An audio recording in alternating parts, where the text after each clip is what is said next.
ធំ3 4 5ពាន់10000ខ្ញុំឲ្យដែរបើសិនជាខ្ញុំខុសប៉ុន្តែខ្ញុំអត់បានខុសអីទេបងភ្លើងបងលុយគេរាល់ខែដល់ថ្ងៃអត់ទាន់គេទាភ្លើងហើយបងគិតមើលសុកគេមកផ្ដាច់ភ្លើងយើងចង់និយាយថាគួរធ្វើអញ្ចឹងថាពួកខ្ញុំអត់ជាងគេហ្នឹងពួកខ្ញុំនៅនឹងមានស្រីមានអ្នកជំនុនមានអីទៀតហើយបងគិតមើលគាត់បិទភ្លើងពួកខ្ញុំអញ្ចឹងចុះបបះខ្ញុំទងន់ដើរចូលមកល្អដួល3ក្បាលគ្រោះថ្នាក់អីទៅហើយ3ថ្ងៃណាបងតែគេបិទភ្លើងគាត់ទៅពួកខ្ញុំចេះច្បាប់តើបងរៀនចប់បញ្ញាគ្រប់គ្នាមិនពួកខ្ញុំអត់ចេះអសរណាហើយបងស្រីនឹងបញ្ឈរមកទៅច្បាប់ចាអត់ខ្លាចទេបងសុំថាឡើយធំ3 4 5ពាន់10000ខ្ញុំឲ្យដែរបើសិនជាខ្ញុំខុសបងស្រីប៉ុន្តែខ្ញុំអត់បានខុសអីទេបងភ្លើងបងលុយគេរាល់ខែដល់ថ្ងៃអត់ទាន់គេទាភ្លើងហើយបងគិតមើលសុកគេមកផ្ដាច់ភ្លើងយើងខ្ញុំមានតែសំណូមពរឲ្យដល់សមាជិកក៏ដូចជាប៉ូលីសមូលដ្ឋានដើម្បីមកជួយដល់ពួកខ្ញុំជាអ្នកធ្វើការនេះរាល់ថ្ងៃបង3ថ្ងៃនេះមានភ្លើងអត់មានកន្លែងមុជទឹកអត់មានកន្លែងស្នាក់នៅទេហើយបងប្អូនខ្លះសិតតែនិស្សិតមកពីខេត្តមករៀនផងដើម្បីធ្វើការផងដើម្បីយកលុយមកចិញ្ចឹមជីវភាពចាំថ្ងៃរបស់ខ្លួនឯងម្ចាស់ផ្ទះគាត់មានរកដំណោះស្រាយណាជួយទៅដល់បងសាស្ត្រាសម្រាប់សម្រួលជាមួយភាគីខាងនោះទេចាស់ផ្ទះអត់មានដំណោះស្រាយទេចាស់ផ្ទះថាពួកនឹងសាស្ត្រាគ្នាហើយទៅជាគាត់និយាយថាពួកខ្ញុំសាស្ត្រាគ្នាហើយតាំងខ្ញុំនៅក្នុងរង្វង់ចរចាគ្នាមិនមែនជាសាស្ត្រាទេគ្រាន់ឲ្យបើកភ្លើងសិនព្រោះឲ្យតែមានបញ្ហាមានអីគឺគាត់មកបិទភ្លើងពួកខ្ញុំចោលអីសួរចេះមនុស្សដូចគ្នាដែរហើយចង់ធ្វើតាមថៃមែនទៅបិទភ្លើងគេចោលហ្នឹងដល់គេតវ៉ាតអីវិញគិតមិនឥឡូវពួកខ្ញុំមកតវ៉ាស្អីខ្ញុំអត់មានភ្លើងទាំងជួលមួយនោះហើយតម្លៃបានទាំងណាបង$600តែមកទុនជនឥឡូវនេះរឿងរ៉ាវការពីថ្ងៃមិញបានធ្វើការផ្សព្វផ្សាយម្ដងហើយឥឡូវនេះមិនទាន់មានដំណោះស្រាយបើកភ្លើងឲ្យពួកគាត់ប្រើប្រាស់ទេឥឡូវគាត់មានភ្លើងប្រើប្រាស់ទេឥឡូវគាត់កំពុងតែមានការឆោឡោនិងឡាំប៉ាព្រោះថាគាត់អត់មានភ្លើងរយៈពេល2ថ្ងៃបានប្រើប្រាស់ទេដោយសារភាគីខាងម្ចាស់ការ៉ាស់ឡានដែលជួលផ្ទះជាមួយគាត់នេះបានដាច់ភ្លើងហើយនឹងឲ្យគាត់បង់រយៈពេល2ឆ្នាំមួយខែ1លានបន្ទាប់ពីការបង់ភ្លើងជាធម្មតាទៀតបាទបង់ភ្លើងធម្មតាហើយបង់បន្ថែមពីលើធម្មតា1លានទៀតដោយសារគាត់គិតថាភ្លើងគាត់ស៊ីឲ្យបាត់គីឡូរយៈពេលចូលរស់នៅរយៈពេល2ឆ្នាំត្រូវបង់មួយខែ1លានរយៈពេលតាំងពីការចូលរស់នៅតែម្ដងឥឡូវនេះកំពុងតែមានការបាក់តវ៉ាពេញតែម្ដងនៅក្នុងសង្កាត់វាវងខណ្ឌ12មករាផ្លូវ138តាមដងប្រជាជននៅម្ដុំគេហៅថាបរិយាឡាឥឡូវចង់ដឹងរឿងរ៉ាវយ៉ាងណាទៅជួបគាត់ទាំងអស់គ្នាប្រិមិត្តអីដែលអាណិតជាងគេហ្នឹងពួកខ្ញុំនៅនឹងមានស្រីមានអ្នកជំនុនមានអីទៀតហើយបងគិតមើលមកគាត់បិទភ្លើងពួកខ្ញុំអញ្ចឹងចុះបបះខ្ញុំទងន់ដើរចូលមកល្អដួល3ក្បាលគ្រោះថ្នាក់អីទៅហើយ3ថ្ងៃណាបងដែលគេបិទភ្លើងពួកគាត់ទៅហើយពួកខ្ញុំនៅនឹងទាំងអស់គ្នាហើយបើនិយាយពីដើមហេតុមកហ្នឹងប្រព័ន្ធភ្លើងហ្នឹងគឺម្ចាស់ផ្ទះតែមួយទេមានន័យថាភ្លើងម្ចាស់ផ្ទះតែមួយបន្ទាប់មកគឺយើងអត់អាចទៅស្នើដាក់ពីភ្លើងបានទេមានន័យថាអត់អាចប្របែកដាក់ពីកុងទ័របានទេគឺបានតែម្ទះទេ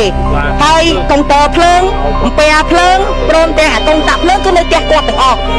ហើយបន្ទាប់មកនៅពេលដែលយើងប្រើបងខ្ញុំនៅឡើង2ឆ្នាំហើយកូនចៅខ្ញុំនៅឡើង2ឆ្នាំហើយអត់ដែលមានបញ្ហាសំបីតែម្ដងហើយបើនិយាយគ្រឿងថ្លៃផ្ទះទឹកភ្លើងមករៀលលុយខ្មែរពុះជា4ក៏ខ្ញុំអត់ដែរបានខ្វះដែរខ្ញុំនិយាយដោយសារខ្ញុំទងន់ទៀតខ្ញុំអត់មានអាចទៅខកបានទេចាហើយដល់ពេលពួកយើងបងទៀងគាត់រាល់ខែលេងថ្ងៃមួយគាត់គ្រាន់តែសង្ស័យខ្លួនគាត់ថាភ្លើងអត់ប្រក្តីគាត់ហៅជាងមកដោកុងទ័រខ្លួនឯងបងគិតមើលកុងទ័រភ្លើងនៅក្នុងផ្ទះគាត់មិននៅក្នុងផ្ទះខ្ញុំទេបើសិនជាខ្ញុំលួចភ្លើងលួចអីតើកុងទ័រក្នុងផ្ទះខ្ញុំត្រូវទេបងតែកុងទ័រនៅក្នុងផ្ទះគាត់កុងទ័រនៅក្នុងផ្ទះគាត់ហៅជាងទៅដោភ្លើងខ្លួនឯងលេងភ្លើងវាស៊ីលើសធម្មតា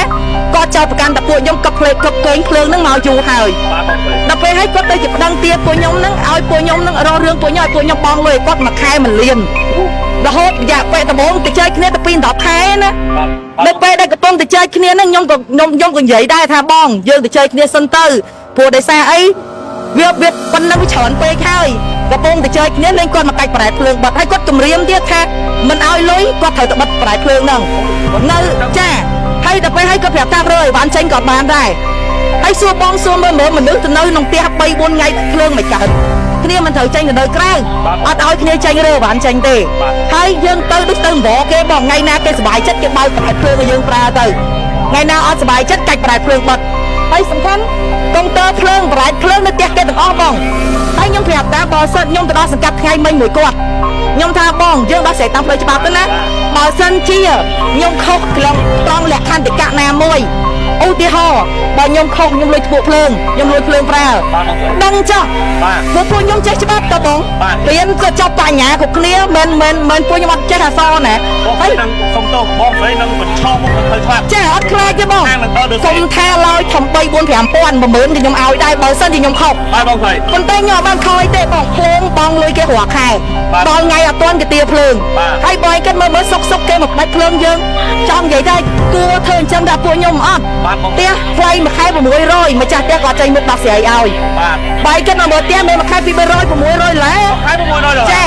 អត់ចេញមុខដោះស្រាយថ្លៃផ្ទះឲ្យរឿងឲ្យយើងទេនិយាយមានបញ្ហាក៏រត់ចូលខាងក្នុងដោះស្រាយទៅខ្លួនបាត់ គាត់រត់ចូលទៅក្នុងផ្ទះ ចារត់ចូលទៅខាងក្នុងអត់កិច្ចខ្លួនបាត់ អត់បានមកចូលដោះស្រាយខ្លួនអត់ស្អីទេ អត់ទេខ្ញុំហៅទៅថ្ងៃមិញគឺខាងការ៉ាស់មួយពួកខ្ញុំទៅចែកគ្នាមួយគាត់តែអីដែលគាត់បកមកពួកខ្ញុំវិញបងលុយបើភ្លើង បងគាត់បានភ្លើង ចាបើមិនបងលុយគឺមិនបើភ្លើងឲ្យត្រូវតែខាត គាត់ខ្លាំងជាងមន្ត្រី ចាខ្លាំងបងទៅដល់ជួបចៅសង្កាត់ឲ្យគាត់នៅហ៊ានហាមាត់និយាយពេលហ្នឹងអញ្ចឹងមិនមែនធម្មតាទេណាព្រោះដោយសារទៅគាត់អាងមានអាវពាក់សាក់ពាក់អីទៅអញ្ចឹងមានន័យមានអាវគេគ្រប់ទៅលើឡានទេមានអាវមានសាក់មានអីទៀតអញ្ចឹងមានន័យថាគាត់មានអំណាចពួកខ្ញុំប្រជាពលរដ្ឋទេបងអត់មានអំណាចអត់មានអីទេអីដែលគួរតែអាណិតពួកខ្ញុំពោះធំទៀតគួរតែយកយល់ថាមិនក៏យកយល់ដល់មនុស្សស្រីពោះធំដែរគួរតែបើកភ្លើងគ្នាប្រើទៅចង់ឆ្លោះគ្នាក៏ឆ្លោះទៅចាហើយទៅដល់បោះរកអីទៅបងពួកខ្ញុំចាំដោះស្រាយទៅព្រោះដោយសារអីខ្ញុំមានលុយជួលផ្ទះ6 700ពួកខ្ញុំក៏មិនអត់ដល់ធ្លាក់ដាក់បងលុយឲ្យផ្ទះគេណាហើយបើចាស់ផ្ទះហ្នឹងដូចចាត់ទៀតថ្ងៃមិញចៅសង្កាត់ទៅនិយាយជាមួយគាត់បែរទៅប្រាប់ចៅសង្កាត់ថាពួកខ្ញុំបងលុយឲ្យផ្ទះគេទៅចេះវិញទៀតហើយនឹងពួកខ្ញុំចៅ record សម្លេងទុកគាត់និយាយប្រាប់ថាហើយគាត់និយាយអាបំបត្តិចុងក្រោយទៅពួកខ្ញុំឈឺចិត្តជាងគេបងនឹងគាត់និយាយថាម៉េចទេដេញពួកវាចេញទេចាអត់ពួកវាចេញទេបើតាមកើតទេគ្មានអីត្រូវតជាមួយទេទាំងដែលលុយកុងត្រាខ្ញុំនៅគាត់1200បង នៅក្នុងត្រាចំនួន 1200ចា ចុះបងស្រីឯកសារពាក់ព័ន្ធនឹងកងថ្លៃផ្ទះជួលគឺមានទាំងអស់មែនទេ មានទាំងអស់បងប្រជាជនឥឡូវនេះកម្លាំងសមត្ថកិច្ចរបស់អធិការឋាននគរបាលខណ្ឌ7មករាបានចូលមកដល់នៅចំណុចទីតាំងបាទកន្លែងមានទំនាស់ហើយបើសិនជាការដោះស្រាយរបស់សង្កាត់มันមានវិវត្តដំណើរការយ៉ាងណាសមត្ថកិច្ចគាត់នឹងធ្វើការជូនបាទគាត់ត្រូវការបងប្អូនប្រជាពលរដ្ឋមានទុកលំបាកត្រូវការបាទអាជ្ញាធរបាទពុកម្ដាយគាត់មកធ្វើការដោះស្រាយបាទទុកឲ្យគាត់2 3ថ្ងៃហើយគាត់មានភ្លើងប្រើប្រាស់ឥឡូវគាត់មានការបាទតោះបាទជាមួយនឹងម្ចាស់ការ៉ាស់ខាងក្រោយក្នុងខ្ញុំនេះធ្វើការបាត់ភ្លើងរបស់គាត់ប្រជាជនបណ្ដាលឲ្យគាត់អត់មានភ្លើងប្រើប្រាស់បាទគាត់ជាបុគ្គលិកបាទបម្រើការងារបាទហើយមិនមែននៅ2 3នាក់នៅ4 10នាក់ឯណោះប្រជាជនហើយពាក់ព័ន្ធរឿងភ្លើងនេះគឺមានអស់ភាសាព័ត៌មានធ្វើការផ្សាយហើយបើសិនជាគេរួចភ្លើងយ៉ាងណាយើងហៅអលីសេខាងជំនាញភ្លើងមកធ្វើការត្រួតពិនិត្យទាំងសងខាងទៅដើម្បីឲ្យជាក់លាក់បាទទាំងអស់គ្នាតែម្ដងកុំឲ្យមានការចោទប្រកាន់គ្នាបាទរយៈពេល2 ឆ្នាំរស់នៅហើយទើបតែបាត់ដឹងថាបាត់ភ្លើងហើយមកឲ្យគេបង់មួយខែ1 លានចំនួន2 ឆ្នាំតែម្ដងប្រជាជនហើយសមាជិកអញ្ជើញពួកគាត់ទៅផងហើយបាទដើម្បីធ្វើការតាមជំនាញរបស់សមាជិកប្រជាជន